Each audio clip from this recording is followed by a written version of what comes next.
The Great Hall of Zephyria Prime stretched for nearly a kilometer, its crystal walls reaching toward a purple sky dotted with 3 moons. Representatives from 12 different species sat around the massive circular table, each delegation speaking in their native tongues through universal translators. The air buzzed with tension and the constant hum of alien voices. Admiral Kethvar of the Vorthok Empire stood at the center of the room. His gray skin bore the ritual scars of 1,000 battles, and his forearms moved with practiced precision as he operated the holographic display. The image that appeared above the table showed a small blue planet orbiting a yellow star. Earth, Kethvar announced, his voice carrying easily through the vast chamber. The 3rd planet of what the natives call the Sol system. Population approximately 8 billion humans. Technology level classified as primitive by all galactic standards. Chancellor Mordeth of Zephyria leaned forward in his floating chair. His elongated skull and pale blue skin marked him as one of the oldest species in the galaxy. And why exactly are we discussing this backwater world, Admiral? Kethavar's mandibles clicked in what passed for a smile among his people.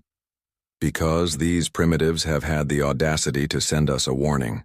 The hall erupted in various sounds of amusement. The insectoid hive queen Zakth's chittering laugh echoed from her section of the table, while the gaseous beings of the ethereal collective produced harmonic vibrations that translated as mockery. Even the normally stoic rock people of granite, Prime shifted in what could only be described as stone-based chuckling. A warning? Chancellor Mordeth's voice carried clear amusement. From a species that has barely left their own planet? Indeed. Kethvar manipulated the display and a new image appeared. It showed crude metal vessels with primitive chemical engines. These are their most advanced warships. They use controlled explosions to move through space. Their largest vessel is less than 400 meters long. They have no energy shields, no plasma weapons, no faster-than-light travel. Ambassador Veltar of the Serpentine Coalition raised her scaled head. What could such beings possibly warn us about? Kethvar activated an audio file. The voice that emerged spoke in heavily accented galactic standard, clearly struggling with the pronunciation. This is the final message from Earth to the Galactic Hegemony Council.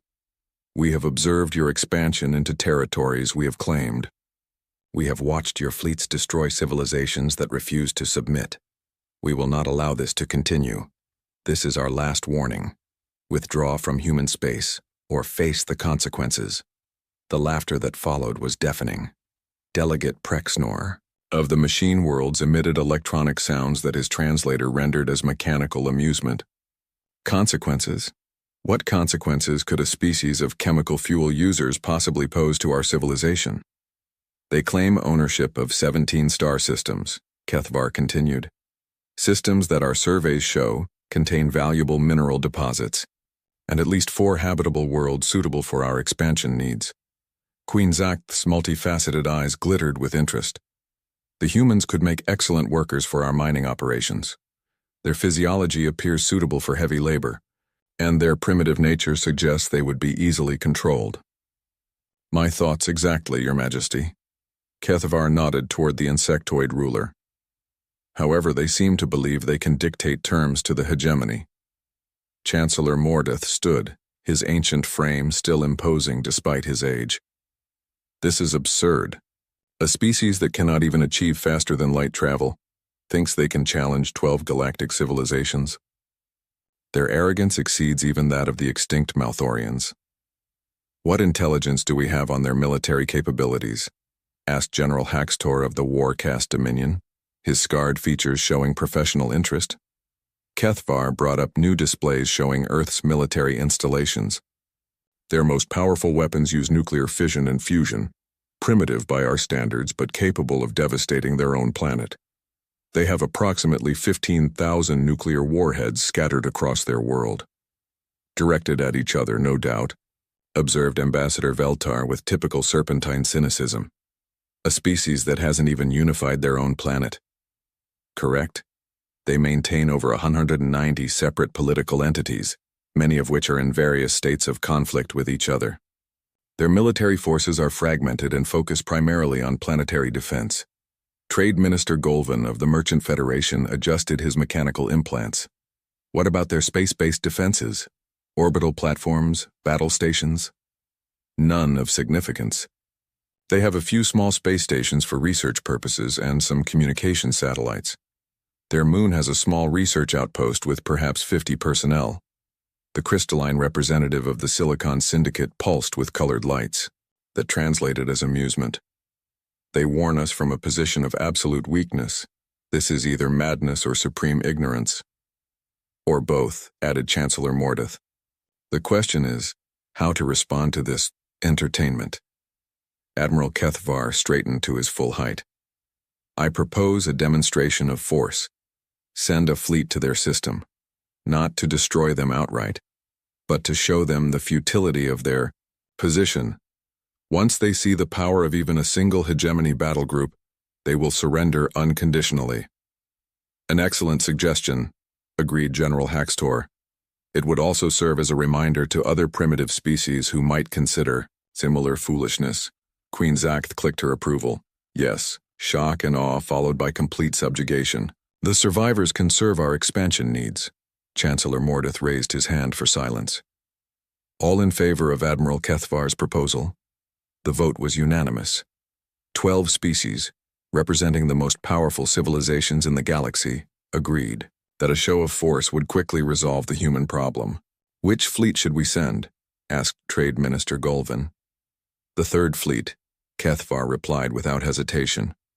47 capital ships and their escorts. More than sufficient to intimidate a primitive species, but not so large as to suggest we take their threat seriously. Perfect, Chancellor Mordeth nodded. Admiral, you will personally command this mission. Show these humans their place in the galactic order. Far from Zephyria Prime on the dark side of Earth's moon, Dr. Sarah Chen stood in the control room of a facility that officially did not exist. The chamber was carved from solid rock, its walls lined with equipment that seemed to blend human engineering with something far older and more sophisticated. The transmission has been sent, reported Lieutenant Commander Torres from his communication station. All frequencies, multiple languages, including Galactic Standard. Dr. Chen nodded, her dark eyes reflecting the glow of dozens of monitoring screens. Any response? Negative. Radio silence from all known hegemony frequencies. Through the transparent aluminum window, Chen could see the vast excavation site that stretched for kilometers beneath the lunar surface. Structures of impossible geometry rose from the depths, their surfaces covered in symbols that predated human civilization by millions of years. The archaeological team had been working here for 30 years, slowly uncovering technology that defied every known law of physics. Ma'am, called Dr. Patel from the sensor station. Long-range detectors are picking up hyperspace signatures at the edge of the system. Multiple contacts. Chen felt her stomach tighten. How many? Still counting. 47 capital ships. Possibly more smaller vessels. They're dropping out of hyperspace near Neptune. Time to Earth orbit? At their current acceleration, approximately 6 days. Chen closed her eyes and took a deep breath.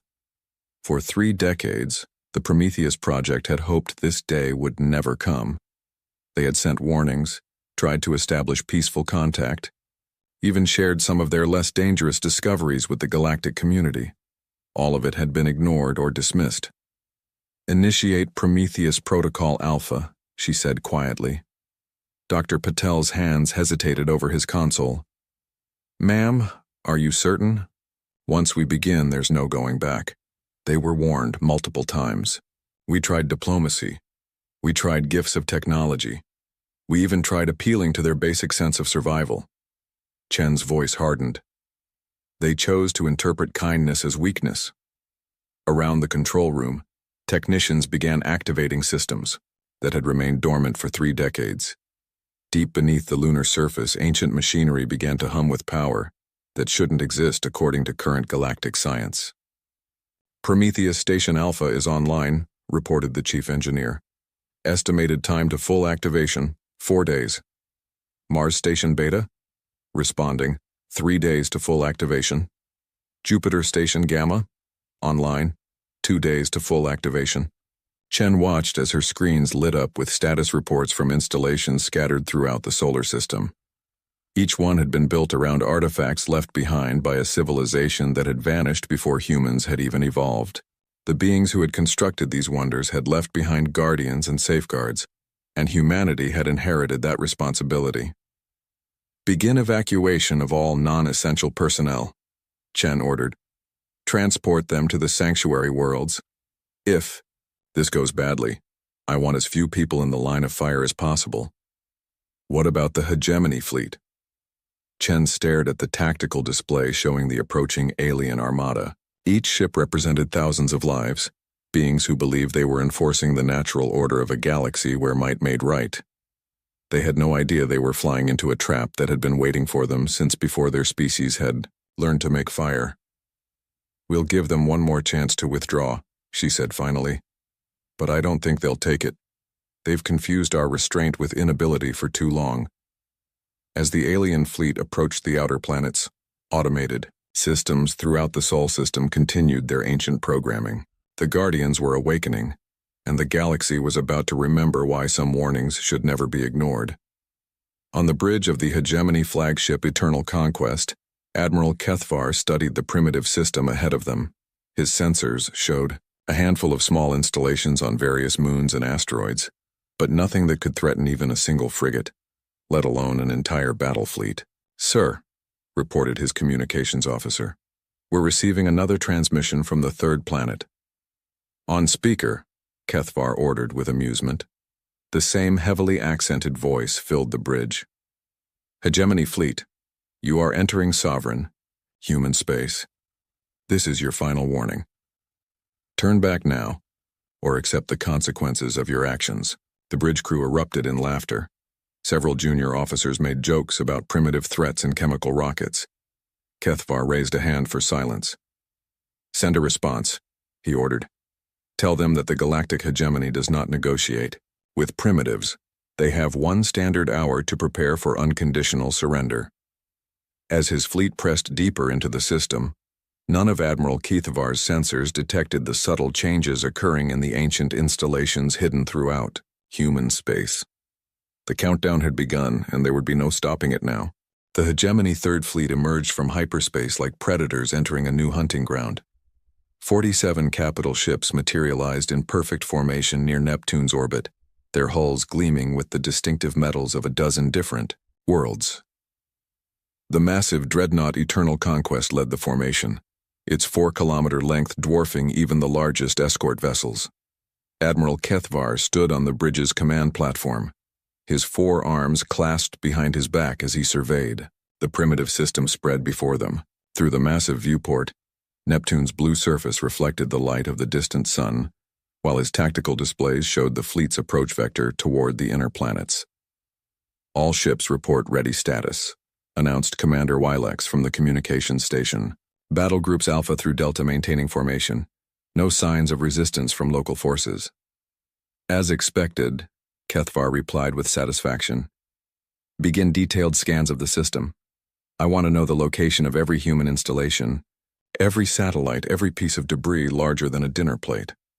The fleet's sensor arrays, among the most sophisticated in the galaxy, began their methodical sweep. Lieutenant Vexistar, the ship's science officer, monitored the incoming data with professional interest. Sir, detecting multiple small installations throughout the system, she reported. Primitive structures on various moons and asteroids. Most appear to be research stations or communication relays. Military installations? None detected at this range. Wait. Vexitar paused, her scaled brow furrowing as she studied her displays. Sir, I'm reading something unusual near Jupiter. The main display shifted to show the gas giant in the distance. At first glance, it appeared normal, but as the sensors focused, an artificial structure became visible against the planet's turbulent atmosphere. What am I looking at? Kethvar demanded.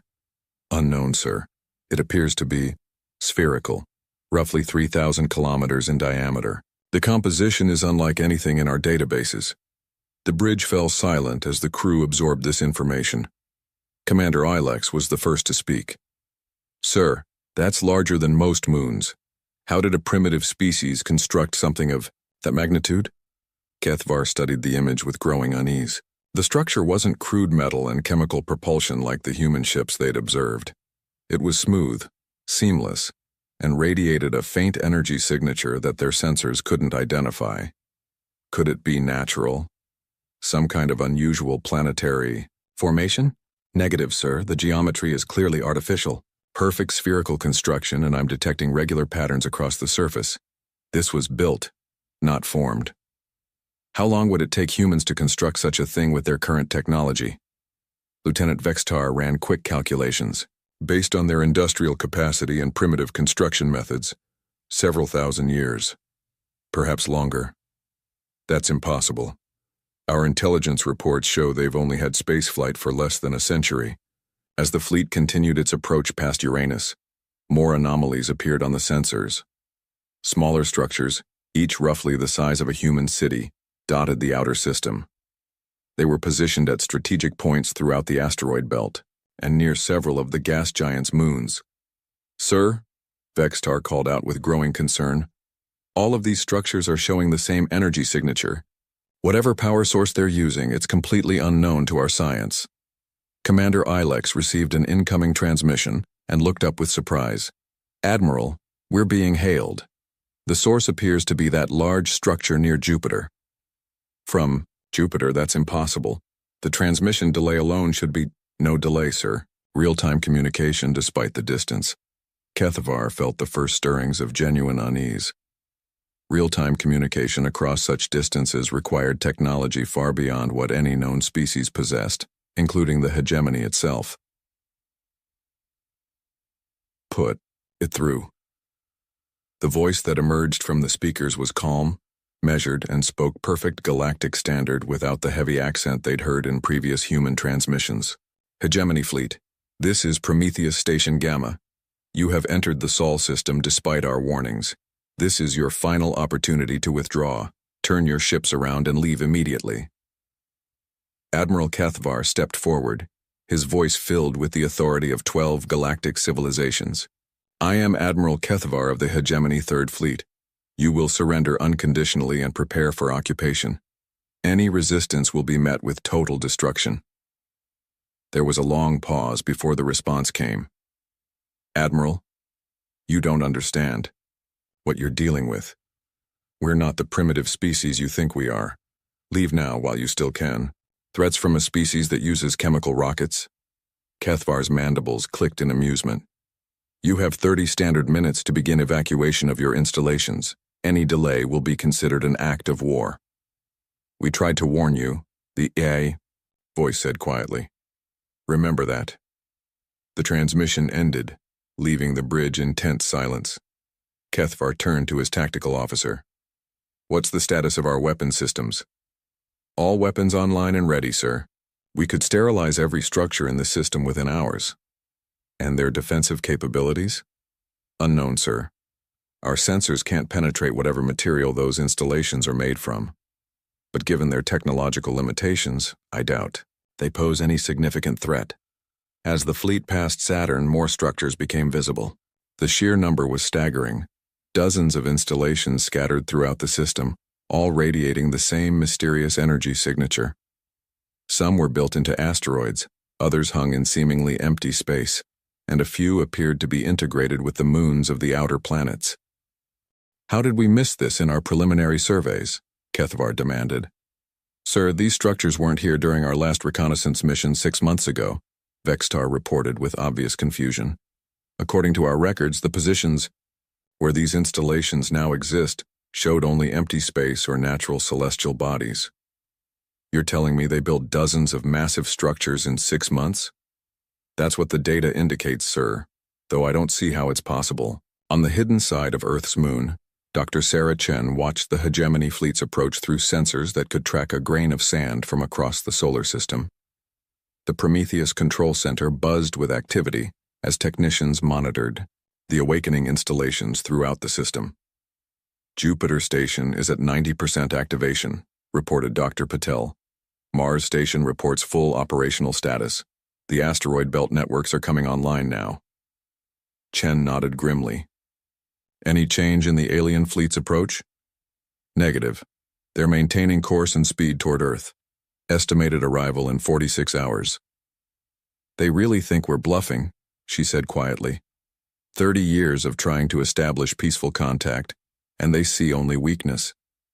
Dr. Rodriguez looked up from the archaeological station. Ma'am, the deep excavation sites are showing increased activity. The artifacts are responding to the activation sequence. Through the observation windows, Chen could see the ancient structures, buried beneath the lunar surface, beginning to glow with soft, pulsing light. The symbols carved into their surfaces, symbols that predated human civilization by millions of years, were becoming more distinct as power flowed through systems that had waited eons for this moment. What about the civilian populations? Evacuations are proceeding on schedule. The sanctuary worlds are accepting refugees, and our deep space transports are ferrying non-essential personnel to safe locations. Chen turned to the master control console, where a single red switch waited beneath a protective cover, the activation key that would fully awaken the Guardian systems and transform the Sol system into something the galaxy had never seen before. Dr. Chen, called the communications officer. We're intercepting hegemony fleet transmissions. They're planning to begin bombardment of our installations as soon as they reach optimal firing range. Time to bombardment range? 38 hours at current speed. Chen stared at the tactical display showing the approaching alien armada. Each ship carried enough firepower to devastate a continent. They came with the absolute confidence of predators who had never encountered anything capable of truly challenging them. Begin final activation sequence for all stations, she ordered, and send one more transmission to the hegemony fleet. What should the message say? Chen was quiet for a long moment, thinking of the beings aboard those ships who had no idea they were flying into a trap that had been set before their species had even evolved. Tell them that some doors once opened can never be closed. Tell them that some warnings should be heeded, and tell them that they are about to discover why humanity has been so patient for so long. As the message transmitted across space, the ancient guardians of the Sol system stirred to full wakefulness. Technology that had slumbered for millions of years began to remember its purpose. The warning had been given and ignored.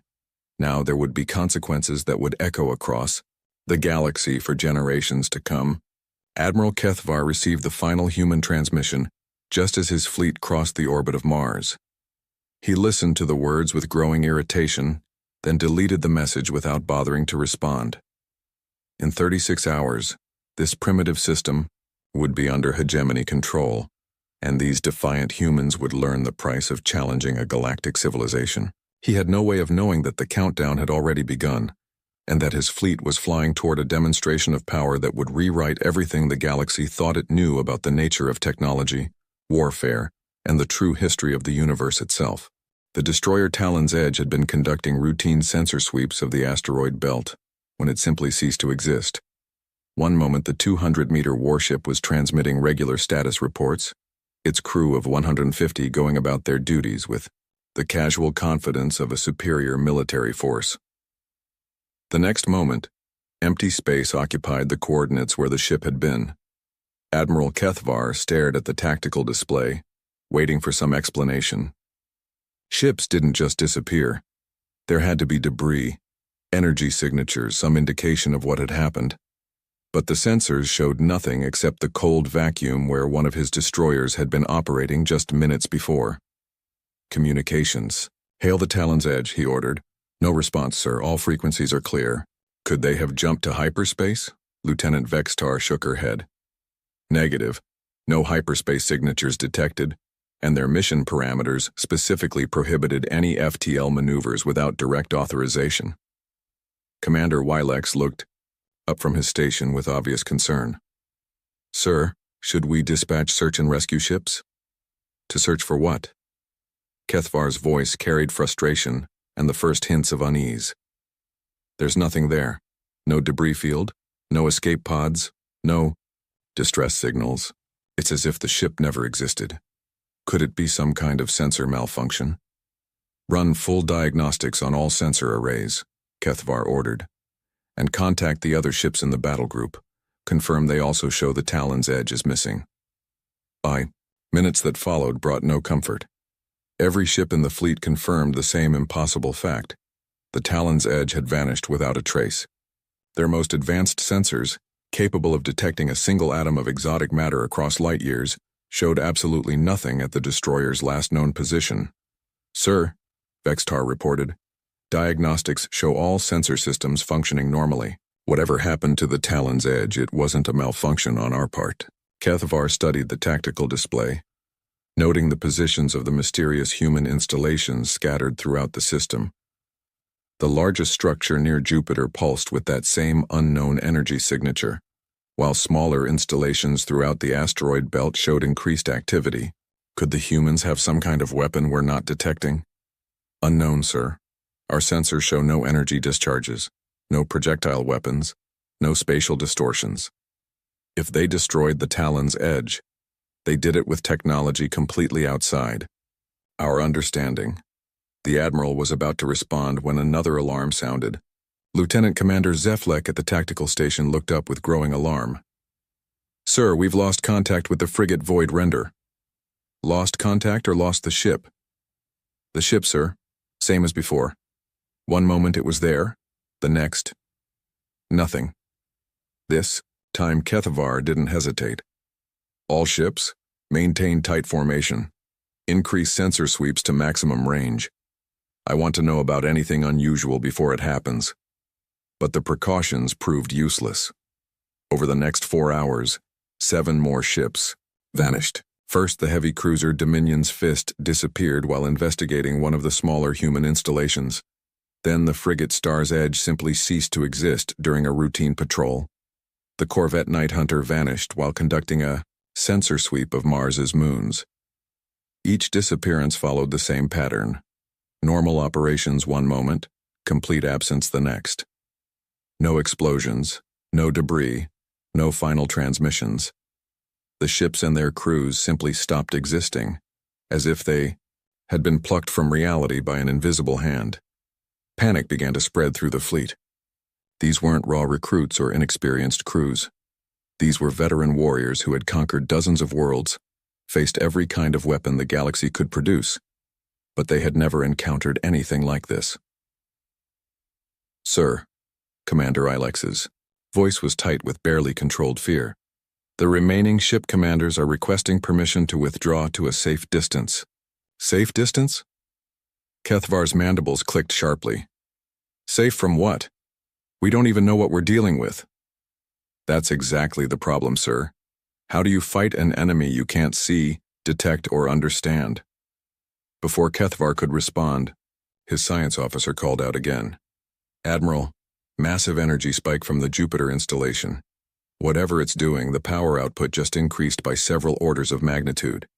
The main display shifted to show the enormous spherical structure orbiting the gas giant. Its surface, previously smooth and featureless, now showed complex patterns of light racing across its hull like neural pathways in a vast brain. The energy readings were off the scale of anything in the hegemony's experience. And the other installations? All showing similar increases in activity. "Sir, I'm detecting spatial distortions around several of our remaining ships." "What kind of distortions?" I'm not sure how to describe it. Space itself seems to be bending around them. The laws of physics are becoming flexible." On the bridge of the light cruiser Stellar Dawn, Captain Morthek watched in growing horror as reality began to shift around his ship. The stars outside the viewports stretched and twisted like reflections in disturbed water. His navigation computers showed impossible readings, displaying coordinates that couldn't exist in normal space. "Engineering report," he commanded, fighting to keep his voice steady. "Sir, our instruments are going crazy. The ship's position keeps changing, but we're not moving. We're somehow existing in multiple locations simultaneously. That's impossible." "Yes, sir. But it's happening anyway." Captain Morthek opened a channel to the flagship. "Eternal Conquest, this is Stellar Dawn. We're experiencing severe spatial anomalies. Request immediate assistance." But the reply that came back was distorted, the words arriving before they were spoken. overlapping with responses to questions that hadn't been asked yet. Time itself was becoming unreliable around the hegemony fleet. Back on the flagship, Admiral Kethvar watched, helplessly as his carefully organized battle formation dissolved into chaos. Ships that appeared to be in normal space on his sensors were reporting impossible experiences. Time running backward, gravity functioning in directions that didn't exist, crew members aging years in the span of minutes before returning to normal. "Sir," Vextar's voice was barely a whisper. "I'm reading something that shouldn't be possible. The human installations aren't just generating energy. They're manipulating the fundamental forces that govern reality." "Explain." "The strong nuclear force, electromagnetism, gravity, even time itself. They're treating the laws of physics like software that can be rewritten." As if to demonstrate her point, the battlecruiser Iron Fist suddenly appeared on sensors at 3 different locations simultaneously, each one equally real according to their instruments. The ship's captain was broadcasting on multiple frequencies, at once his voice reporting different situations from each location. "How is this possible?" Kethvar demanded. "It shouldn't be, sir. No known technology can manipulate reality at this fundamental level. It would require understanding of the universe that's beyond anything we've ever encountered." The answer came not from his science officer, but from the communications array. Every speaker on the bridge activated simultaneously, carrying a voice that seemed to come from everywhere and nowhere at once. "You want to know what's possible?" The voice was calm, almost sad. "We tried to tell you. We warned you that some things should be left alone. Some territories should not be entered. Some species should be approached with respect rather than arrogance." "Who are you?" Kethvar demanded. "What have you done to my ships? We are the custodians of something far older than your civilization. We are the inheritors of technology that your species cannot comprehend. And your ships haven't been destroyed, Admiral. They've been relocated." "Relocated where?" "Somewhere safe. Somewhere they can do no harm while we decide what to do with you." More ships were vanishing now, entire squadrons disappearing in rapid succession. The dreadnought Thunder of Worlds simply faded from existence like a ghost, taking its crew of 5,000 with it. The carrier Star's Wrath and its full complement of fighters vanished, while launching what was supposed to be a preemptive strike on the nearest human installation. "Stop this!" Kethvar roared. "Face us in honorable combat." "Honor?" The voice carried a note of bitter amusement. "You came here to conquer a primitive species. You planned to enslave or destroy 8 billion beings who had done nothing to threaten you. Where was honor in that plan?" Admiral Kethvar looked around his bridge at the remaining crew members. Many were openly terrified now, their training and experience useless against an enemy that treated the fundamental laws of reality as suggestions to be ignored. "What do you want?" "We want you to leave. We want your people to understand that there are consequences for actions. We want the galaxy to remember that some warnings should be heeded. And if we refuse, then you'll join your missing ships, not destroyed, Admiral. Simply removed from this reality and placed somewhere else. Your crews will be safe, fed, and cared for, but they'll remain our guests until your species learns wisdom." As if to emphasize the point, 3 more ships vanished from the fleet roster.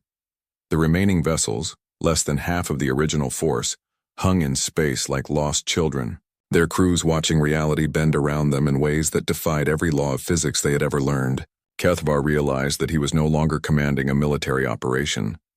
He was witnessing a demonstration of power so far beyond his understanding that resistance was not just futile, but meaningless. Whatever the humans had become, whatever technology they had discovered, it placed them so far above the hegemony that the conflict wasn't even a battle. It was a lesson being taught to students who had refused to listen. "Last chance, Admiral," the voice said gently. "Order your remaining ships to withdraw from this system. Leave now, and tell your leaders what you've seen. Help them understand that the galaxy is a far stranger place than they imagined." Admiral Kethvar looked at his tactical display, where the positions of his vanished ships were marked with empty space. 31 vessels and over 40,000 personnel, simply gone. Not destroyed, but removed from existence as easily as erasing marks from a datapad. For the first time in his long military career, Admiral Kethvar faced an enemy he could not fight, could not understand, and certainly could not defeat. The humans had tried to warn them, and the hegemony had responded with arrogance and force. Now they were learning that some species had very good reasons for their confidence. The emergency session of the Hegemony Council convened in the same great hall on Zephyria Prime, but the atmosphere had changed completely. Gone was the casual arrogance and mocking laughter that had characterized their previous meeting. The representatives of 12 species sat in tense silence, their various forms of body language all expressing the same emotion: fear. Fleet Admiral Zextar stood where Admiral Kethvar had stood just days earlier, but instead of displaying images of primitive human technology, his holographic projectors showed empty space where a fleet of 47 capital ships should have been. "The third fleet has been completely eliminated," Zextar announced, his voice echoing in the vast chamber. "No survivors, no debris, no trace of what happened to 15,000 personnel." Chancellor Mordeth leaned forward in his floating chair, his ancient features showing confusion and disbelief. "Eliminated how? What weapons did the humans use?" "That's the problem, Chancellor. We don't know. Our monitoring stations detected no energy discharges, no projectile weapons, no conventional military activity of any kind. The ship simply disappeared." Queen Zakh's multifaceted eyes glittered with agitation. "Ships don't just disappear. Even primitive chemical explosives leave debris. Energy weapons leave radiation signatures. What aren't you telling us?" Fleet Admiral Zextar manipulated the holographic display, showing the recorded data from the fleet's final hours. "We have sensor logs from the fleet's last transmissions. Ships vanishing one by one. Spatial distortions around the surviving vessels. Reports of reality itself becoming unstable." "Reality becoming unstable?" Ambassador Veltar's scaled features showed skepticism. "What does that even mean?" "According to the surviving sensor data, the humans have technology that can manipulate the fundamental forces of the universe: gravity, time, the strong nuclear force, even the structure of space itself." The silence that followed was deafening. Trade Minister Golvan was the first to speak, his mechanical implants whirring as he processed the information. "That's impossible. No species has that level of technological advancement. The theoretical energy requirements alone would exceed the output of an entire star, and yet the evidence is undeniable," Zextar replied grimly. "We lost contact with the Third Fleet exactly 43 hours after they entered the Sol system. The last transmission was from Admiral Kethvar himself, reporting that ships were vanishing around him, and that space was behaving in ways that violated every known law of physics." General Haxtor of the Warcast Dominion stood abruptly, his scarred features showing the first signs of genuine concern anyone had seen from the veteran warrior. "If this is true, if the humans possess such technology, then we're not dealing with a primitive species at all. We're dealing with something far more advanced than ourselves." "How is that possible?" demanded the crystalline representative of the Silicon Syndicate. "Our intelligence reports were thorough. We observed their technology for decades: chemical rockets, nuclear weapons, primitive computers. Nothing that suggested advanced capability." Fleet Admiral Zextar activated another holographic display, this one showing detailed scans of the Sol system taken after the fleet's disappearance. "Our long-range sensors have detected massive structures throughout the human system. Installations, the size of moons built from materials we can't identify, radiating energy signatures that don't match any known technology. Where did these structures come from?" "That's what we're trying to determine. Our archives show no evidence of such constructions during previous surveillance missions.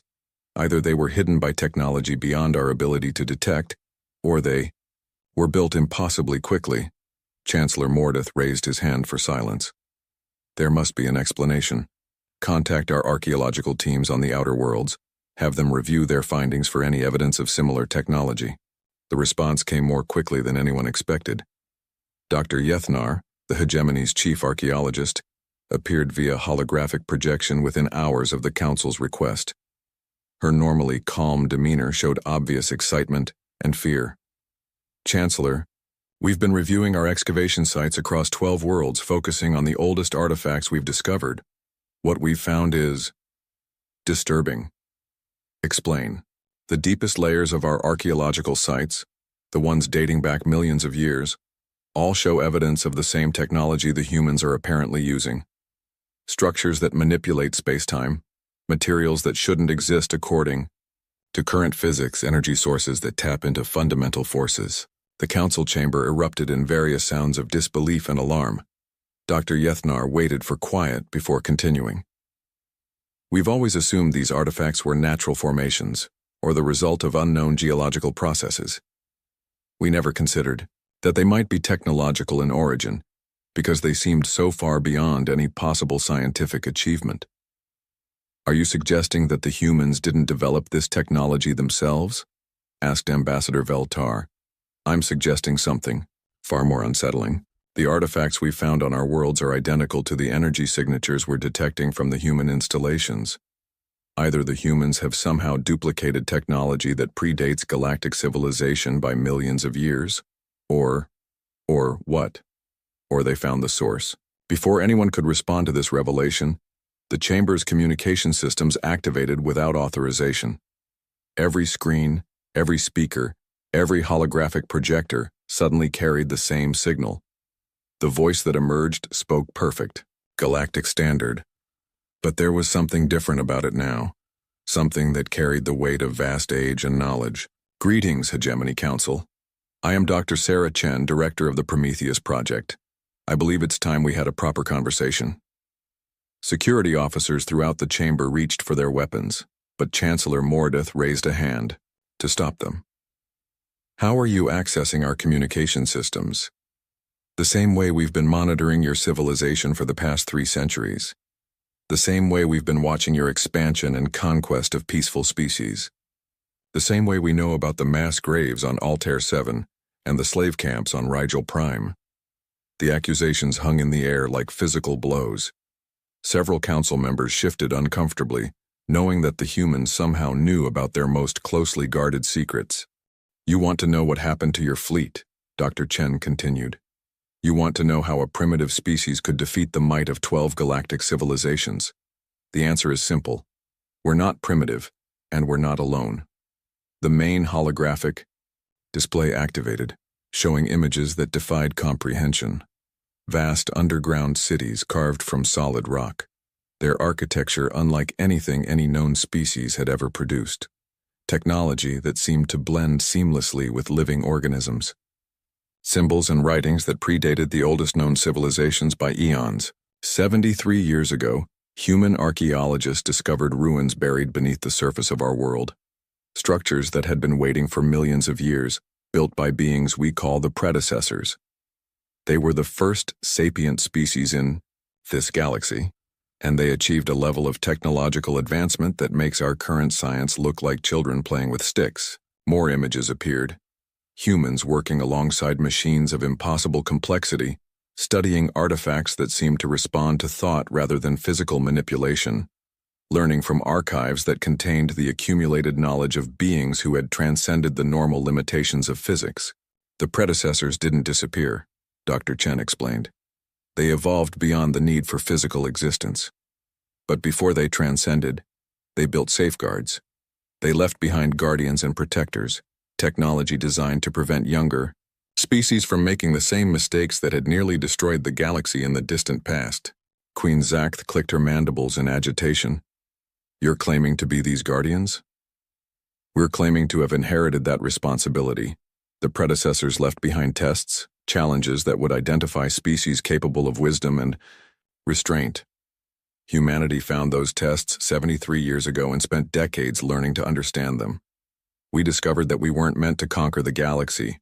We were meant to protect it." "Protect it from what?" demanded General Haxtor. "From species like yours.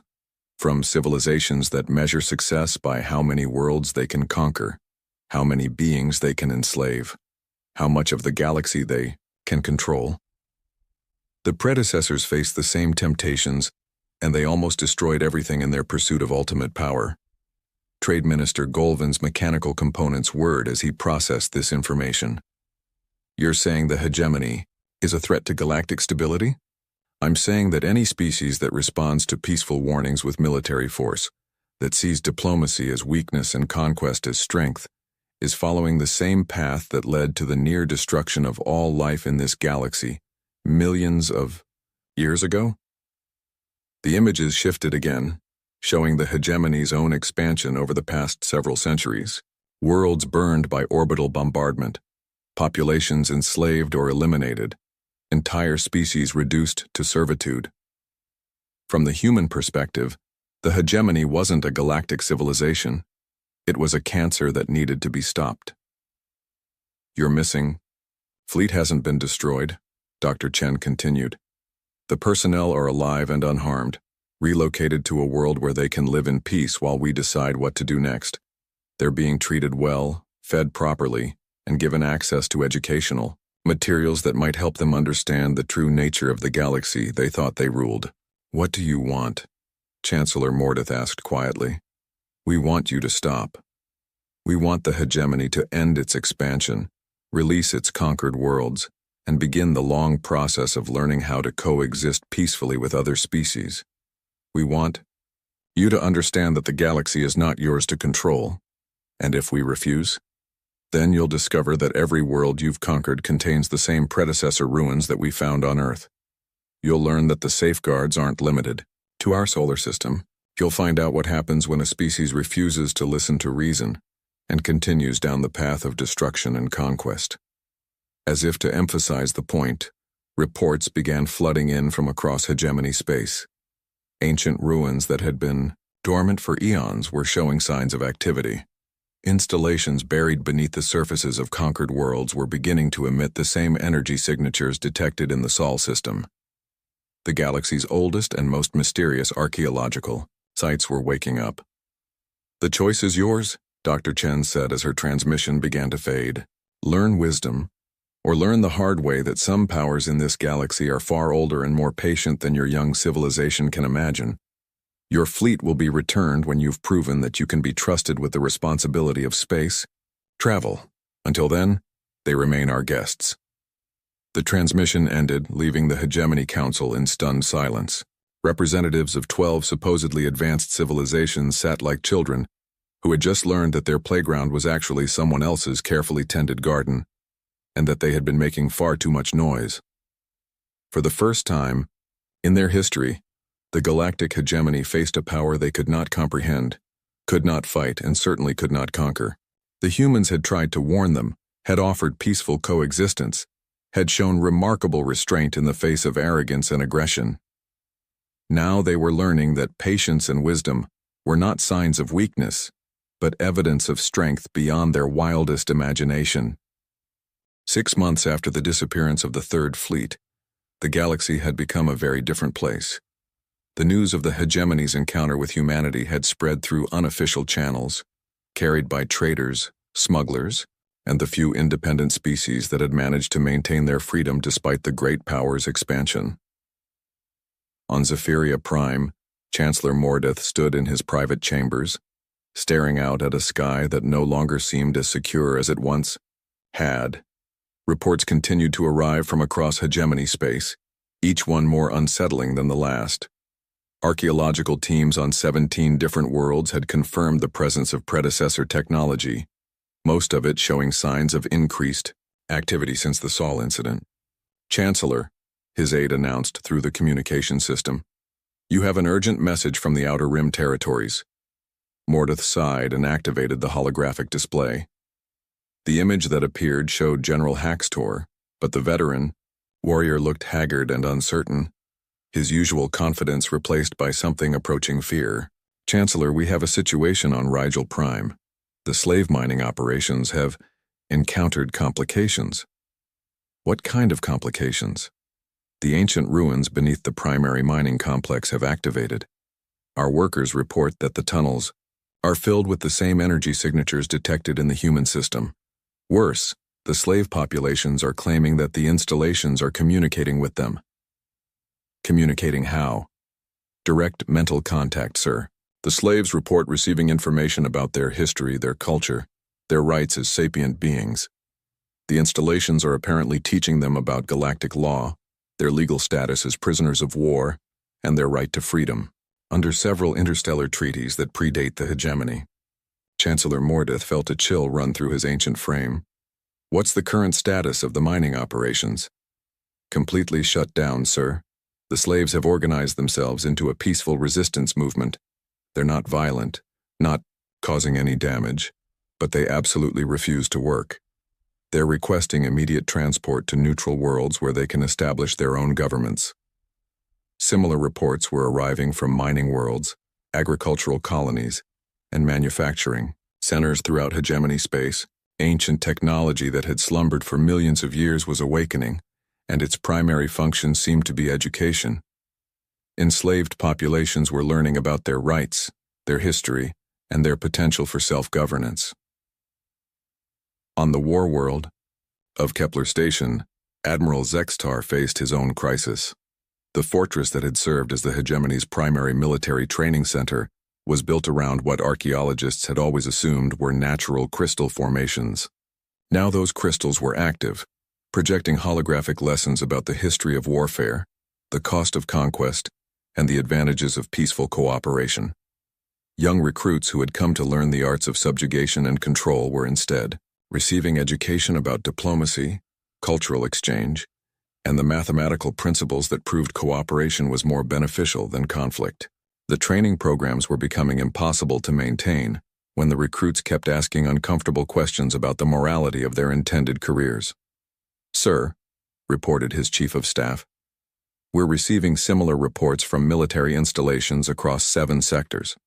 The ancient sites are all active and they're all broadcasting the same message. Violence is inefficient, conquest is ultimately self-defeating, and sustainable civilization requires cooperation rather than domination." Admiral Zextar stared at the holographic displays showing the spreading influence of the awakened installations. How many worlds are affected? Current count is 43 and rising. Every world with significant predecessor ruins is experiencing the same phenomenon. The installations aren't hostile, sir. They're not attacking anyone or damaging our infrastructure. They're just teaching. Teaching what? History, mostly. The true history of galactic civilization, the rise and fall of hundreds of species over millions of years, the pattern of expansion, conquest, overreach, and collapse that has repeated itself countless times, and the alternatives that lead to long-term survival and prosperity. Meanwhile, in the Sol system, Dr. Sarah Chen stood in the observation deck of Prometheus Station Alpha, watching as transport ships arrived and departed from the hidden sanctuary worlds.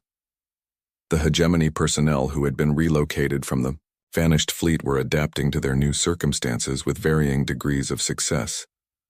"How are our guests adjusting?" she asked Dr. Patel, who had been coordinating the relocation efforts.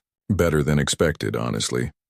The initial shock and anger have mostly given way to curiosity. Many of them are genuinely interested in learning about predecessor technology and history. Admiral Kethvar has been particularly cooperative." "Really? I would have expected him to be the most resistant." "He was at first. But once he understood the scope of what we're dealing with, the age and sophistication of the technology, he began asking different questions. He wants to know how we learned to use it responsibly." Dr. Chen nodded thoughtfully. The sanctuary worlds had been designed by the predecessors as teaching environments, places where aggressive species could be safely contained, while they learned the lessons necessary for peaceful coexistence. The process could take decades, but it was far more effective than punishment or destruction. "Any word from the Hegemony Council?" "They've been remarkably quiet. Our monitoring stations indicate massive internal discussions, policy reviews, and some kind of restructuring effort. Several conquered worlds have already been granted independence and the slave labor programs appear to be ending." Through the observation windows, Chen could see the massive installations scattered throughout the solar system. The predecessor technology was designed to be self-regulating, activating only when needed to maintain galactic stability. For 73 years, humanity had been the sole custodians of this responsibility. Now the awakening sites across hegemony space suggested that the guardianship was expanding. "Dr. Chen," called the communications officer, "we're receiving a transmission from Zephyria Prime. Chancellor Mordeth is requesting direct communication." "Put him through." The holographic image of the aged Zephyrian leader appeared in the center of the control room. His usual arrogance was gone, replaced by something that might have been humility. "Dr. Chen, I believe it's time for formal negotiations." "What kind of negotiations, Chancellor? The kind that determine whether the galactic hegemony continues to exist, or whether we disband entirely and allow our member species to determine their own futures?" Chen was quiet for a moment, considering the implications. "What are you proposing?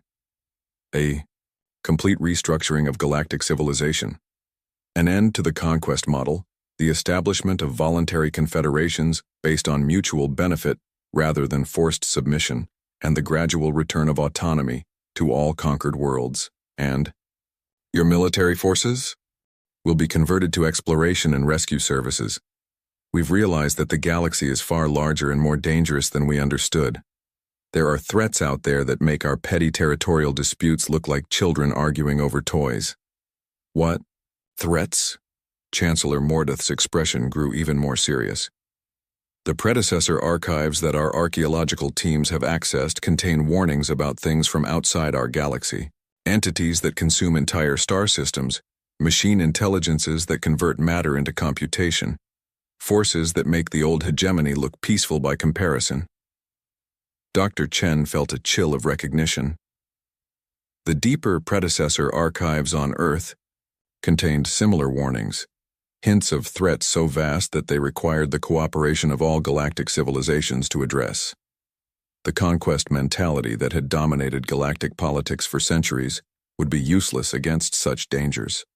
"The predecessors prepared for these threats," Mordeth continued. "They built defenses, warning systems, response protocols. But those systems require cooperation on a galactic scale. They can't function if civilizations are too busy fighting each other to work together."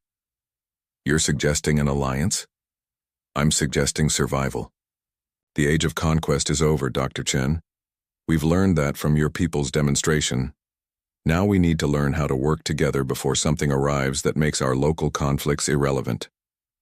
Chen looked around the control room at her colleagues, scientists and engineers who had dedicated their lives to understanding and protecting the legacy of beings who had transcended the need for physical existence millions of years ago. The choice ahead was clear: help guide the transition to a cooperative galactic civilization, or watch as petty conflicts left everyone vulnerable to threats beyond imagination. "We're willing to help," she said finally. "But the changes will need to be genuine. No more conquest, no more slavery, no more treating other species as resources to be exploited." "Agreed. We've seen what happens when we ignore warnings from those who understand the bigger picture." 3 years later, Admiral Cathavar stood on the observation deck of a very different kind of ship. The exploration vessel New Horizons was part of the reformed galactic cooperative, dedicated to scientific research and peaceful contact with unknown civilizations. His crew included members of 15 different species, all working together toward common goals. "Sir," reported his science officer, a former hegemony slave who had earned her position through merit rather than conquest, "we're detecting signs of an artificial structure in the next system. The energy signatures match predecessor technology." "Another Guardian installation?" "Possibly, or something else. The predecessor network spans multiple galaxies, sir. We're still learning the full scope of what they built." Cathavar nodded, remembering his time on the sanctuary world where he had learned the true history of galactic civilization. The cycle of rise, expansion, conflict, and fall had repeated itself countless times over millions of years. The predecessors had broken that cycle by learning to transcend their physical limitations and work together on a scale that spanned not just galaxies, but entire clusters of galaxies. "Set course for the structure," he ordered. "Let's see what else we can learn." As the New Horizons adjusted its heading, Cathavar reflected on how much had changed since that day when the Hegemony Council had dismissed humanity's warnings. The galaxy was no longer a hunting ground for aggressive civilizations. It was a classroom, a testing ground, and ultimately a nursery for species learning to take their place in something far grander than they had ever imagined. The warnings had been heeded, the lesson learned, and the real work was just beginning. Somewhere in the vast darkness between galaxies, ancient threats stirred in response to the growing cooperation among younger species. The predecessors had prepared for this moment, but success would require every species working together with a unity that transcended the old patterns of conquest and domination. The age of cooperation had begun, and with it, the next phase of galactic evolution. The humans had proven that wisdom and patience were greater strengths than force and arrogance. Now it was time to see if the rest of the galaxy could learn the same lesson before it was too late. In the deep archives of the Prometheus Project, Dr. Chen continued her work as guardian and teacher, watching over a galaxy learning to grow up. The next challenge would make the hegemony's expansion look like a minor disagreement between neighbors. But for the first time in millions of years, the galaxy's children were ready to face it together. The glass hit the metal bar with a dull thud. Commander Jack Reed wiped his mouth with the back of his hand and nodded at the bartender for another drink. Around him, the outpost bar hummed with the voices of traders, soldiers, and drifters, all passing through this forgotten corner of space. "You look like you've had a rough day, Commander," said the bartender, an old man named Miller. His face was lined with wrinkles that mapped a lifetime among the stars. "Just the usual," Reed said. "Too many reports, too little action." Miller poured amber liquid into Reed's glass. "Sometimes quiet is good. The old-timers here still remember the days when there was too much action." Reed nodded. He had been with the Galactic Alliance Defense Force for 15 years, but he knew Miller had seen more than most. The old man had served in the First Contact War, back when humanity first learned they weren't alone in the galaxy. A group of pilots at the end of the bar grew louder, their voices carrying across the room. "I'm telling you, it's real," said one, her eyes wide with excitement. "My cousin served on a ship that saw it. Just a flash on the edge of sensors, then gone." "The Phantom Eclipse is just a story," argued another. "Something to scare rookie pilots." Reed's ears perked up at the name. The Phantom Eclipse was old space folklore, a ship from Earth's early days among the stars, supposedly built with technology beyond anything seen before or since. "What's this about the Phantom Eclipse?" Reed asked, turning toward the pilots. The bar quieted a little. The first pilot, emboldened by whatever she was drinking, stood up. "Commander, with respect, even someone with your clearance probably doesn't know the whole truth." She leaned forward. "It was built in secret, right before the First Contact War got bad, when Earth was almost wiped out." Miller, who had been quietly wiping glasses, spoke up.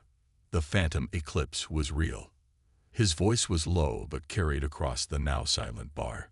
"I knew men who helped build it." All eyes turned to the old bartender. It was the Last Hope Project.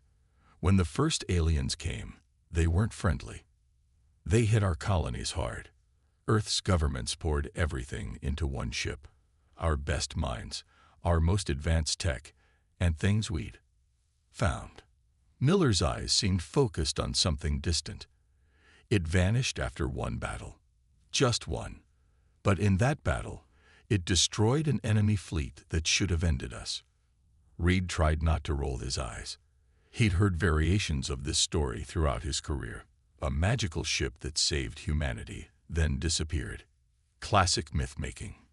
If such a ship existed, why isn't it mentioned in history books? Reed asked. Miller smiled sadly. Some things are too dangerous to put in books, Commander. The pilots launched into arguments about the ship's capabilities. Gravity weapons, teleportation drives, AI systems beyond anything currently allowed. Reed turned back to his drink, tuning them out. He had real problems to worry about. His wrist computer beeped with an incoming message. Reed sighed and raised it, expecting another routine order. Instead, he saw a high-priority encrypted communication from Admiral Wilson, his direct superior. Reed quickly paid his tab and found a quiet corner to open the message. The encryption was level 9, almost never used except in wartime. Admiral Wilson's face appeared, grim and tired. "Reed, this is eyes only. Our deep space monitoring stations have detected massive fleet movements at the edge of Dominion space. Analysis suggests they're preparing for a major offensive, likely targeting our core worlds." Reed felt his blood run cold. The Dominion was the newest threat to the Alliance, an expansionist empire that had already swallowed 3 smaller civilizations. "I've taken this to the Galactic Council," Wilson continued, "but they don't believe the intelligence. They're calling it a training exercise and refusing to allocate additional resources to our sector." Wilson leaned closer to the camera, lowering his voice. "If the Dominion launches a full-scale attack with the forces we're seeing, we don't stand a chance. Not with our current fleet strength." Reed watched as the Admiral seemed to struggle with his next words. "I'm giving you special orders, Commander. This is outside normal channels. I need you to investigate something that might give us a fighting chance if the worst happens." A file appeared alongside Wilson's face, old, classified records with most content blacked out. But one word was clearly visible: HFY. "There are rumors, Reed. Rumors about a ship from the early days, something we built and then hid. I've been collecting fragments of information for years, and I think it might be more than just stories." Reed couldn't believe what he was hearing. Admiral Wilson was one of the most practical, no-nonsense officers in the fleet. "Sir, you're talking about the Phantom Eclipse. That's just bar talk. I don't know what it was called." Wilson cut him off. "I just know that something was built during our darkest hour. Something powerful enough that our own leaders decided it was too dangerous to keep using. And I believe it's still out there somewhere." Reed stared at the Admiral, wondering if the stress of command had finally broken the man. "Your new orders are to assemble a small team and follow these leads, quietly. If the Council catches wind of this, they'll shut it down immediately. Take the scout ship Horizon. It's being reassigned to you effective immediately." "Sir, with all due respect, we're out of options, Reed." Wilson's voice had an edge of desperation. "The Dominion fleet will be here in 3 weeks. If they come in force, as I believe they will, everything we've built since the first contact war will be gone. Find this ship, Commander. It may be our only hope." The message ended, leaving Reed alone with his thoughts and the encrypted file. Around him, the bar had returned to its normal buzz, pilots still arguing about a ship that couldn't possibly exist. Miller passed by, collecting empty glasses. "Something wrong, Commander. You look like you've seen a ghost." Reed looked up at the old veteran. "Miller, you said you knew people who worked on the Phantom Eclipse. Was that just talk, or?"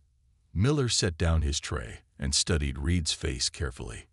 "Why are you asking, Commander?" "Because I need to find it," Reed said quietly. "And I need to find it fast." Miller's weathered face showed no surprise, only a grim acceptance. "Then we should talk somewhere private. What I know isn't much, but it's a start."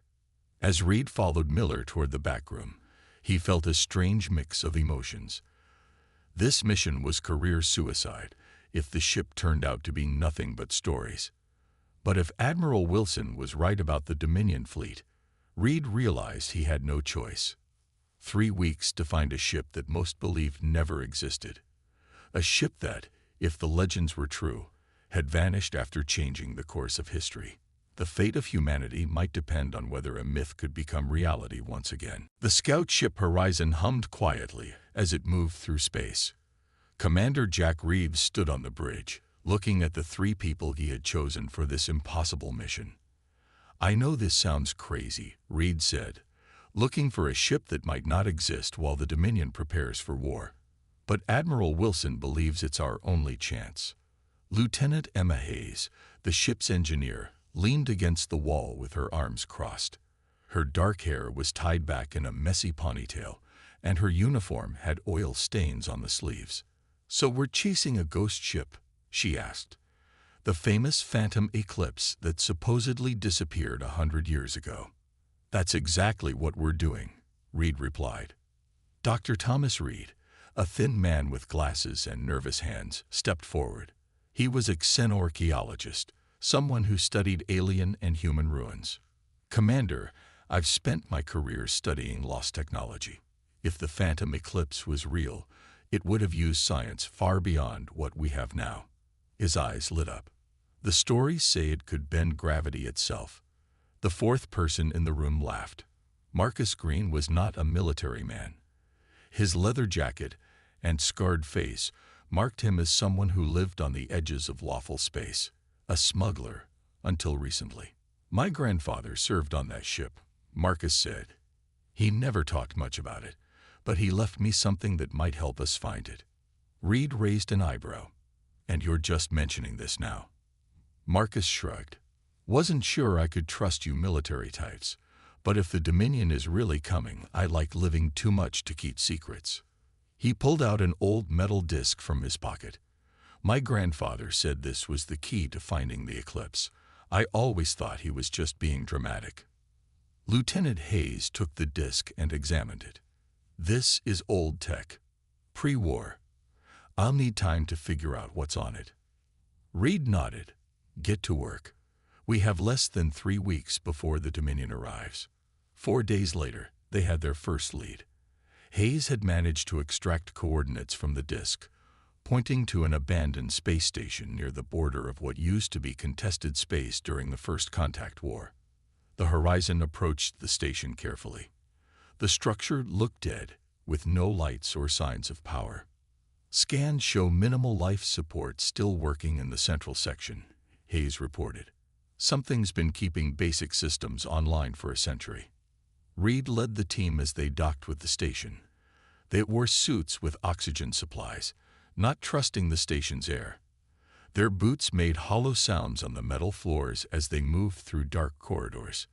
This place gives me the creeps, Marcus said over the comm system. Like we're walking through a grave. Dr. Reed was scanning the walls with a device. This station was a research facility. Top secret, based on the few records I could find. They reached a sealed door with an old Alliance symbol. Hayes worked on the control panel while the others watched the dark hallway behind them. Got it, she said as the door slid open with a groan of protesting metal. Inside was a room filled with ancient computer terminals. A faint blue light pulsed from one console, the only sign that power still flowed somewhere in the station. This is it, Dr. Reed whispered. This is where they designed parts of the eclipse. Hayes connected her equipment to the active terminal. The security is incredible. Even after 100 years, the protection systems are fighting me. While she worked, Reed and Marcus searched the room. Reed found a locked cabinet and forced it open. Inside were paper files. Actual physical documents, something almost never used anymore. They really didn't want this information on any network, Reed said as he flipped through the pages. Project Eclipse, weapon tests, crew manifests. Look at this, Marcus called from across the room. He had found a large star map on the wall, with a section circled in red ink. That's the Veiled Nebula. Nothing's there but gas and rocks. Dr. Reed joined him. Perfect place to hide a ship that doesn't officially exist. A sudden alarm blared through the station. Hayes looked up from the terminal, her face pale. We've got company. Dominion scout ships, 3 of them, just entered the system. Reed grabbed the files. How did they find us? They must have been tracking us, Marcus said, or they're following the same leads we are. Download whatever you can, Reed ordered Hayes. We leave in 2 minutes. As they rushed back to their ship, Reed asked the question on everyone's mind. If the Dominion is also looking for the eclipse, what does that mean? It means, Reed said grimly, that the ship is real. And they don't want us to find it first. The Horizon barely escaped the Dominion scouts. After a tense chase through an asteroid field, they lost their pursuers but took damage to their engines. In the ship's small common area, the team spread out the documents and data they had recovered. Based on what we found, The Eclipse was built using both human technology and something else, Dr. Reed explained. They reverse-engineered alien tech from early battles. That would explain why it was so powerful, said Hayes, but also why they might have hidden it after the war. Mixing technologies like that can be unpredictable. Marcus pointed to the star map they had taken from the station. My grandfather once told me the ship was hidden where light folds. I thought it was nonsense, but look at the name of this section of the Veiled Nebula. The area was labeled Light Fold Anomaly. That's our next stop, Reed decided. Hayes, how are the repairs coming? We'll be ready to jump in 6 hours, she replied. But Commander, there's something else you should know. She pulled up a scan on her tablet. The Dominion fleet has increased in size. They're not hiding their movements anymore. And they're heading straight for Alliance space. Reed felt a chill. Admiral Wilson had been right. This wasn't just a training exercise or a show of force. The Dominion was coming for war. The countdown has started, he told his team. We have 2 weeks, maybe less, to find the Eclipse. If it exists, if it's as powerful as the stories say, we might have a chance. Marcus looked skeptical. And if it doesn't exist, or if it's just an old wreck? Reed had no answer for that. Instead, he said, get some rest. When we reach the Veiled Nebula, we'll need to be at our best. As the others left, Reed stayed behind, studying the files. One document showed a blurry image of a ship unlike any he had seen before, sleek and dark, with strange patterns along its hull that seemed to bend the light around it. For the first time since accepting this mission, Reed felt a spark of hope. The Phantom Eclipse was real. Now they just had to find it before the Dominion found them. The Veiled Nebula lived up to its name. Swirls of purple and blue gas wrapped around the horizon like cosmic fog. Visibility was poor, and the ship's sensors struggled to cut through the dense clouds. This is the perfect hiding spot, Lieutenant Hayes said as she adjusted the sensors. Our equipment can barely see 50 kilometers ahead. Commander Reed nodded. Marcus, what exactly did your grandfather tell you about this place? Marcus stood by the view screen, his eyes fixed on the nebula. Not much, just that the eclipse was hidden, where light bends twice. Whatever that means. Dr. Reed, who had been quiet for some time, suddenly pointed at the screen. There. Did you see that? The others looked but saw nothing unusual in the gas clouds. A flash of light, Reed insisted. Just for a second, like something reflecting. Reed ordered the ship to slow down. Hayes, full sensor sweep. Reed, keep your eyes open. They moved deeper into the nebula, tension growing with each passing minute. The Dominion fleet was now just 10 days away from Alliance space. Time was running out. Wait, Hayes called out suddenly. I'm picking up a massive asteroid field ahead. But there's something strange about it. She frowned at her readings. The asteroids are organized. As the horizon approached, they saw it. Hundreds of enormous asteroids arranged in a pattern that couldn't be natural. They formed a rough sphere, like a protective shell. Someone placed these here, Dr. Reed said with wonder in his voice, to hide something in the center. Marcus pointed to a gap between 2 of the larger asteroids. There, that looks like a path in. Reed gave the order, and the horizon carefully navigated through the narrow opening. Inside the asteroid sphere was a space several kilometers wide, and floating in the center was an enormous military installation. That's an old Alliance base, Reed whispered, but it's not on any maps. Hayes checked her instruments. It's powered down but not dead. I'm detecting minimal energy signatures. They docked with the installation, expecting resistance or at least automated defenses, but there was nothing. The base seemed abandoned. The team entered cautiously, weapons ready. The corridors were dark, with only their flashlights cutting through the shadows. The air was stale but breathable. This place has been waiting, Dr. Reed said, his voice hushed, waiting for someone to come back. They followed signs to what appeared to be a central command center. The doors were sealed shut, but Hayes managed to get them open after several minutes of work. As the doors slid apart, lights automatically came on inside the room, revealing a massive window that looked out onto an internal docking bay. And there it was, the Phantom Eclipse. Reed breathed. The ship was unlike anything they had ever seen. Sleek and dark, almost predatory in design. It was roughly the shape of a crescent moon, with strange patterns along its hull that seemed to absorb rather than reflect light. Though clearly of human design, there were elements that looked alien. Technology grafted onto the original structure. "It's real," Hayes said, her voice filled with awe. "It's actually real." Marcus walked slowly to the window, placing his hand on the glass. My grandfather wasn't crazy after all. Dr. Reed was already at a computer terminal, trying to bring the systems online. This base was its home, where they built it, maintained it, and eventually hid it. The terminal suddenly lit up, and a voice filled the room. Female, artificial, but with an unsettling human quality. "Unauthorized presence detected. Identify yourselves, or face immediate termination." Reed stepped forward.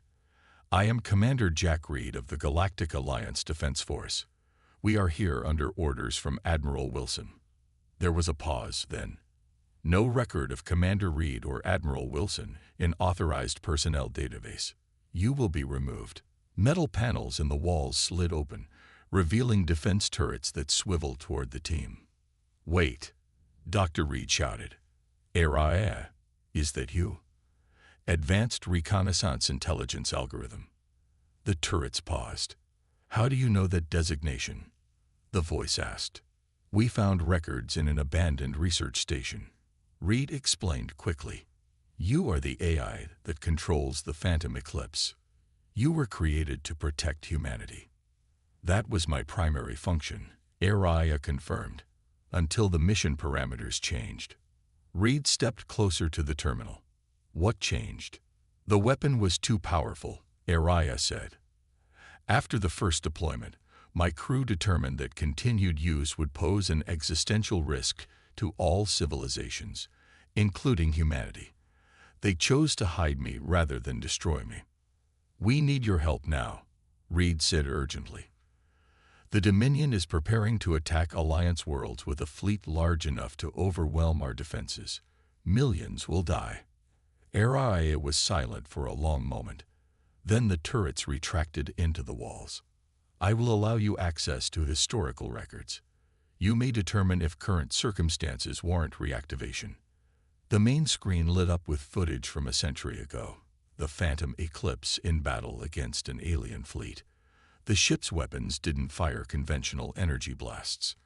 Instead, space itself seemed to distort around enemy vessels, crushing them as if caught in an invisible fist. "Gravitational manipulation," Hayes whispered. "They weaponized gravity." The footage showed dozens of enemy ships being torn apart. It was both awe-inspiring and terrifying. The power requirements were enormous, SCI-FI explained, and the technology was unstable. There was a high probability that extended use would create irreparable tears in spacetime. "So the crew brought you here and shut you down," Reed concluded. "They placed me in standby mode with strict reactivation protocols," SCI-FI corrected. "I have maintained minimal functions and monitored communication channels. I am aware of the Dominion's expansion." Marcus, who had been examining the ship through the window, turned to the others. "Can it still fly? Can it still fight?" "All systems are functional but dormant," SCI-FI replied.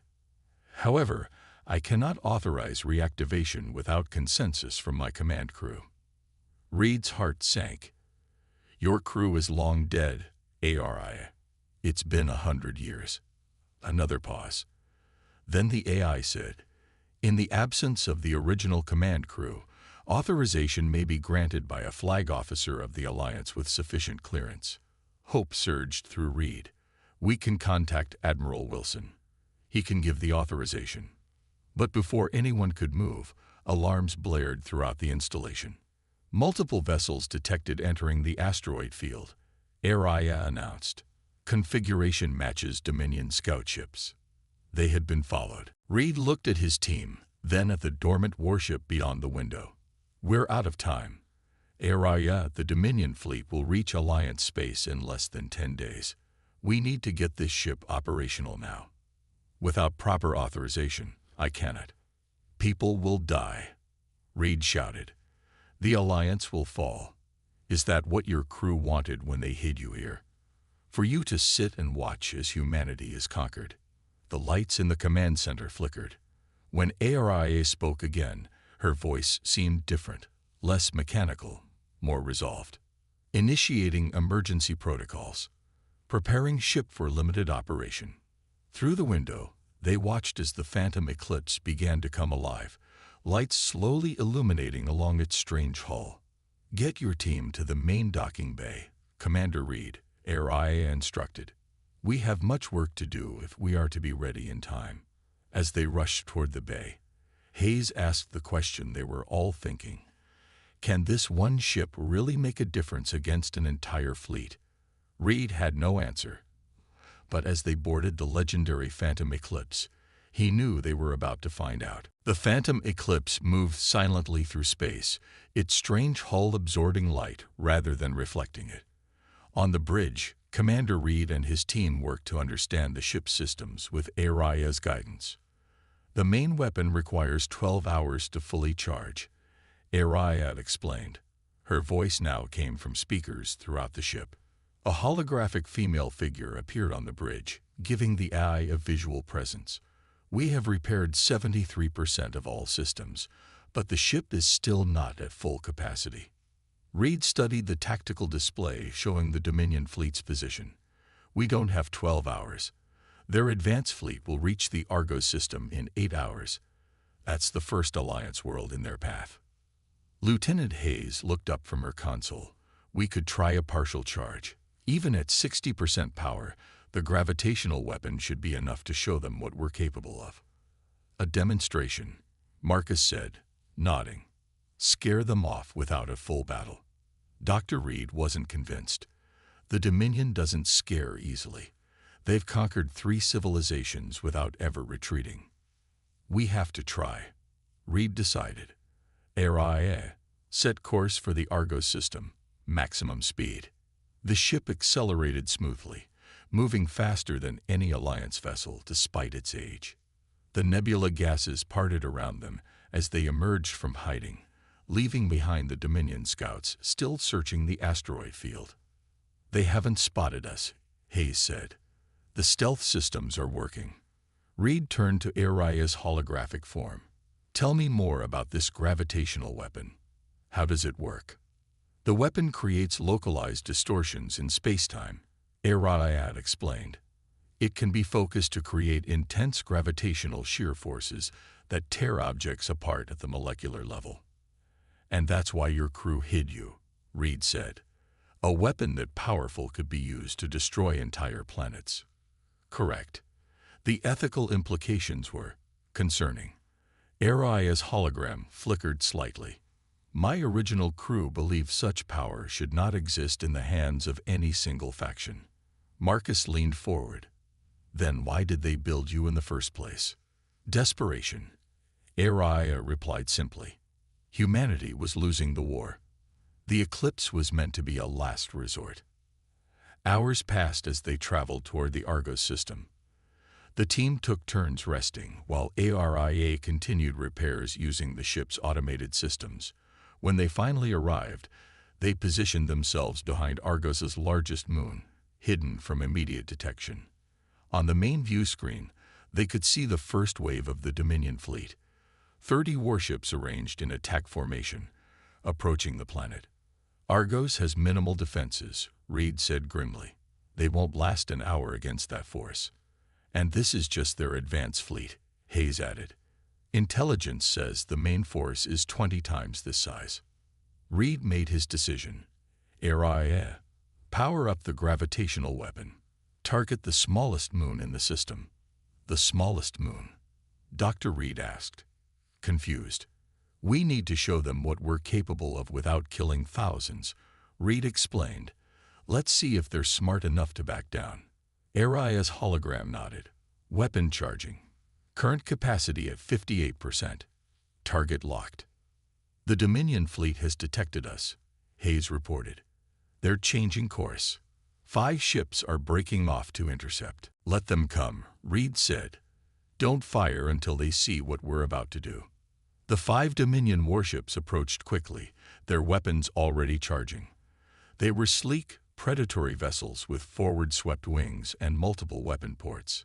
They're within weapon range, Marcus warned. They're preparing to fire. Reed held up his hand. Wait for it. Aria. Now. A beam of distorted space shot out from the phantom eclipse, completely invisible except for the way it bent light around it. It struck the small moon, which was about 3 kilometers in diameter. For a moment, nothing seemed to happen. Then the moon began to compress, as if being squeezed by a giant hand. Cracks appeared across its surface, spreading rapidly. Within seconds, the entire moon collapsed inward, crushing itself into a dense ball before breaking apart into a cloud of debris. Weapon discharge complete, Aria announced. Recharge cycle initiated. On the view screen, the approaching Dominion ships had stopped. They hovered in space, seemingly unsure how to respond to what they had just witnessed. They're scanning us, Hayes reported, trying to figure out what we are. A communication request flashed on the main screen. Reed nodded to Aria, who opened the channel. A Dominion commander appeared on screen. His blue-gray skin and sharp features marked him as one of their military elite.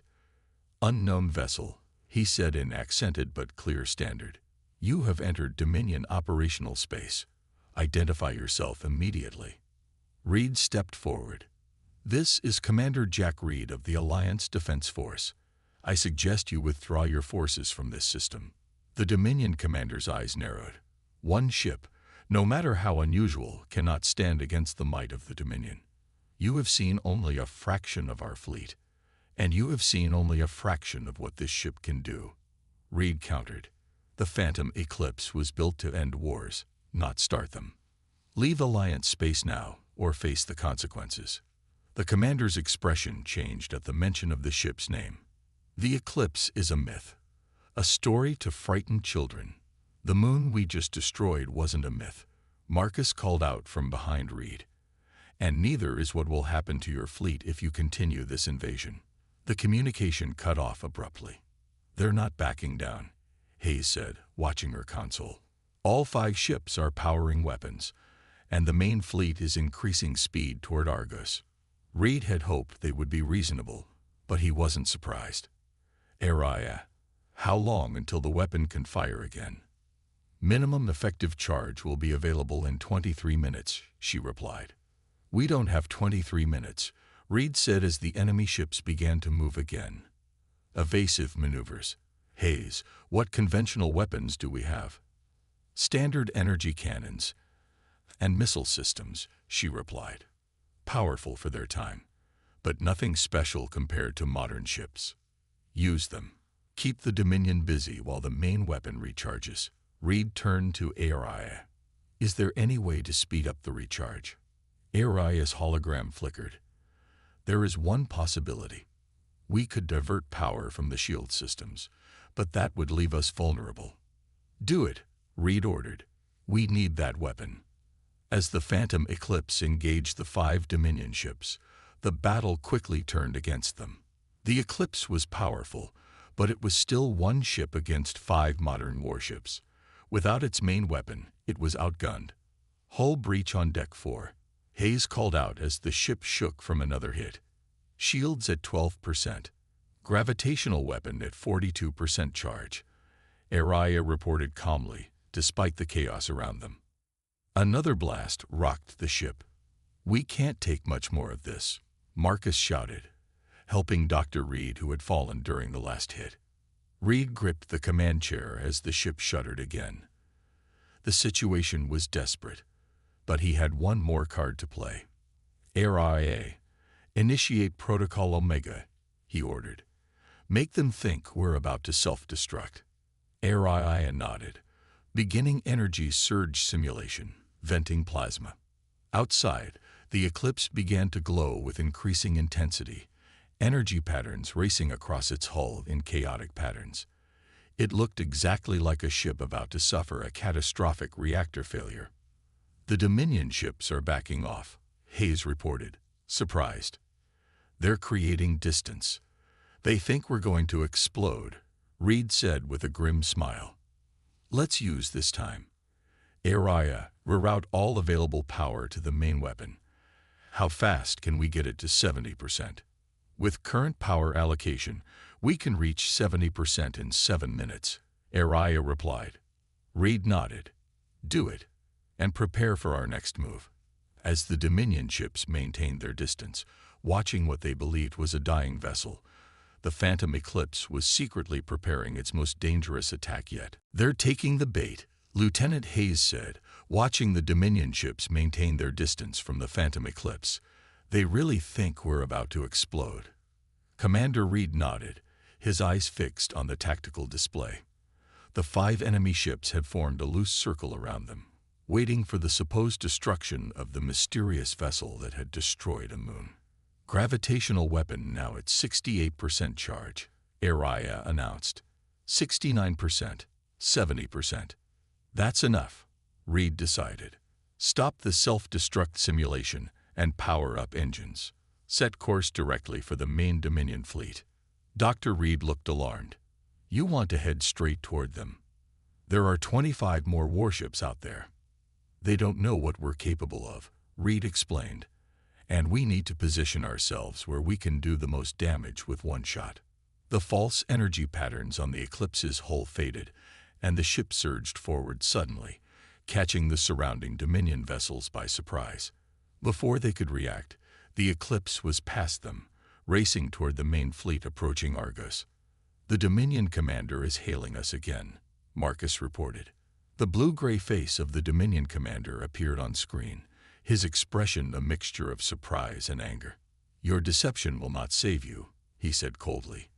"Commander Krell of the Dominion First Strike Fleet does not fall for such basic tricks twice." Reed stepped forward. "This is your final warning, Commander Krell. Withdraw your forces from Alliance space, or face destruction." Krell smiled, showing pointed teeth. "Your ship is damaged. Your shields are weak, and you face 30 warships. There will be nothing left of you but scattered atoms." "You're making a mistake," Reed said quietly.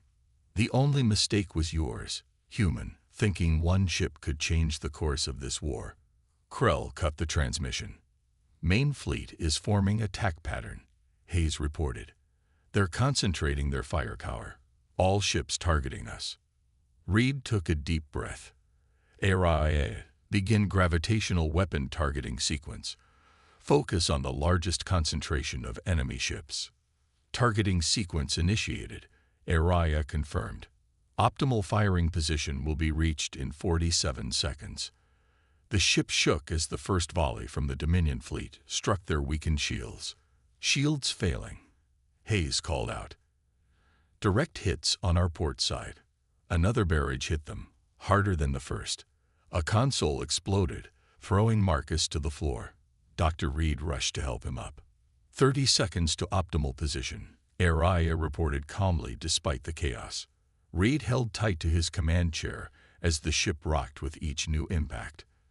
"Divert all remaining power to the weapon. Everything we've got." "Warning," Araya's voice took on a more urgent tone. "Diverting life support power will create dangerous conditions for the crew."